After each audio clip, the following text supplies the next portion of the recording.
Perdana Menteri Lawrence Wong berkata masanya kini lebih genting lagi untuk ASEAN memperkukuh integrasinya bagi menguatkan suaranya di pentas global di tengah-tengah persaingan geopolitik. Untuk kekal berkesan, kata beliau, ASEAN perlu mengutamakan kerjasama dengan rakan-rakannya, bukan secara sendirian. Perbincangan 3 hari yang cukup berhasil baik di kalangan negara-negara ASEAN maupun dengan rakan lain. PM Wong berkata ada kemajuan positif untuk mempercepat integrasi serantau. Usaha mendekati rakan lain seperti China dan Korea Selatan juga mencatat kemajuan dalam usaha menggalak dagangan bebas. We are seeing more and more emphasis on security concerns, which means countries everywhere are talking about more barriers, becoming more self-sufficient, more protectionism. And I think it's important that ASEAN and ASEAN's partners show that there can be a different way, a way where we work together and benefit from more integration rather than more isolation, where we can benefit from win-win cooperation and free trade. PM Wong turut mengimbas peranan penting ASEAN sejak beberapa dekad lalu selain menekankan peri pentingnya bagi blok serantau itu untuk bersikap realistik tentang tahap keupayaannya. Beliau menggunakan perang saudara di Myanmar sebagai contoh di mana konflik masih berlarutan. Jadi dialog membina perlu terus-menerus disokong, katanya. Sidang puncak ASEAN kali ini merupakan yang pertama bagi Encik Wong selaku Perdana Menteri. Walau pernah menghadiri acara sedemikian sebelumnya, ini adalah kali pertama beliau duduk di meja utama.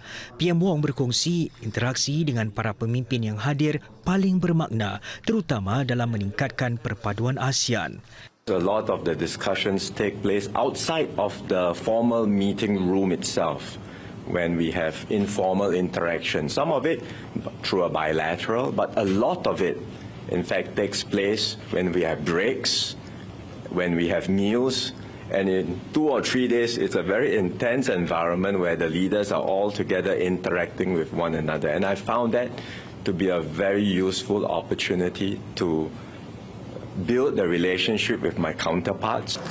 Ini termasuk pelbagai program dua hala bersama para pemimpin Laos selepas sidang puncak ASEAN ini. Saudara, Karnival Kesihatan Bersamamu kembali dianjurkan lebih besar kali ini dengan penyertaan lebih 1,500 penduduk.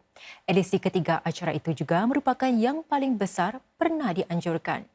Selain menyertai kegiatan jasmani, mereka juga dapat mempelajari cara-cara lebih seronok dan menarik untuk menjaga kesihatan mereka di acara itu pagi tadi. Wartawan kami Nur Fazira Azman melaporkan.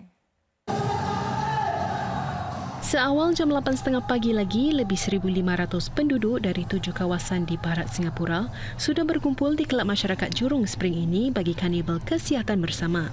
Ia bertujuan untuk memperkasa penduduk untuk lebih peka dan mengambil berat tentang kesihatan mereka dengan cara yang seronok dan melalui program-program dan penglibatan dalam masyarakat.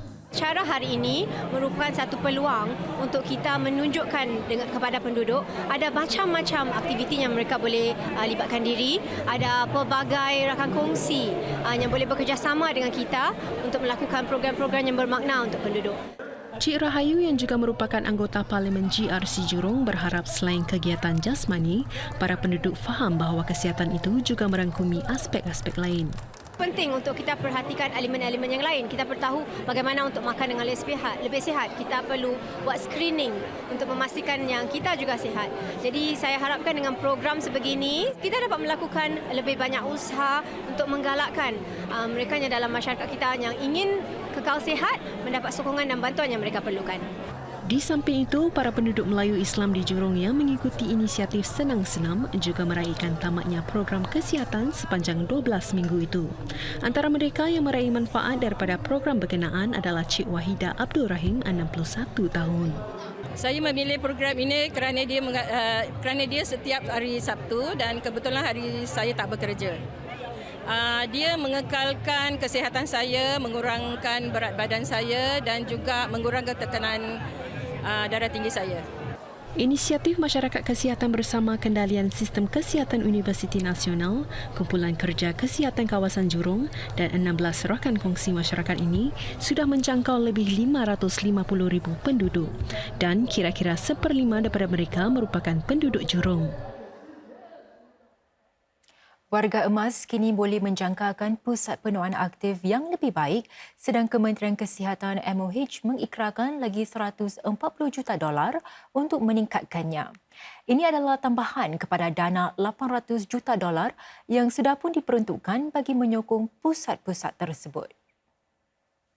Sedang pejabat generasi warga emas meraihkan ulang tahunnya yang ke-10, para sukarelawan diberikan pengiktirafan kerana memainkan peranan dalam membantu warga emas kekal terhubung antara satu sama lain. Sepanjang setahun lalu, sebanyak 60 pusat ditubuhkan, membawa kepada 214 pusat sejauh ini.